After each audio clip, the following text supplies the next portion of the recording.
আসসালামু আলাইকুম। খুব দারুণ একটি টিপস নিয়ে আজকে আপনাদের সামনে হাজির হলাম। আজকের টিপসে আমরা দেখব কিভাবে যে কোনো ছবি থেকে খুব সহজেই আমরা যে কোনো লেখাকে কপি করতে পারি। এই কাজটি করার জন্য প্রথমে আমাদেরকে যা করতে হবে, আমরা আমাদের যে কোনো একটি ব্রাউজার ওপেন করে আমাদের জিমেইলে লগ ইন করে নিতে হবে। আমরা আমাদের জিমেইলে লগ ইন করে নিচ্ছি। জিমেইলে লগ ইন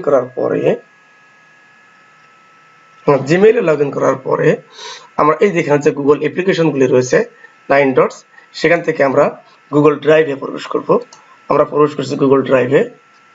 গুগল ড্রাইভে প্রবেশ করার পরে আমাদের এখানে দেখেন এটা হচ্ছে গুগল ড্রাইভের অপশন। গুগল ড্রাইভে গিয়ে মাই ড্রাইভ থেকে ফাইল আপলোড করতে হবে। ফাইল আপলোডে গিয়ে আমরা যে ইমেজ থেকে ছবিটি কপি করতে চাই, যে ছবি থেকে বা যে ইমেজ থেকে আমরা লেখাটি কপি করতে চাই, সেই ইমেজটি এখানে আপলোড করতে হবে।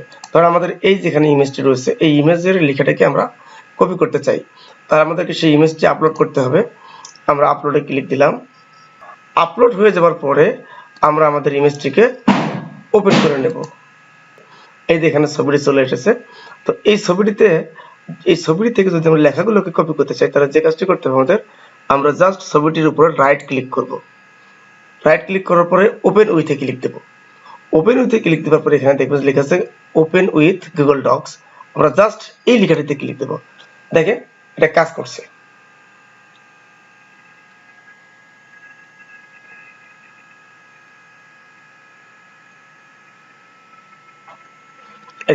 এইটা আমাদের ছবিটি। এই ছবিটি দেখেন, এখানে ছবিটি, এই ছবিটির মধ্যে একটি ফেস আছে, বিভিন্ন প্রকারের কালার আছে, বিভিন্ন প্রকারের লেখা আছে।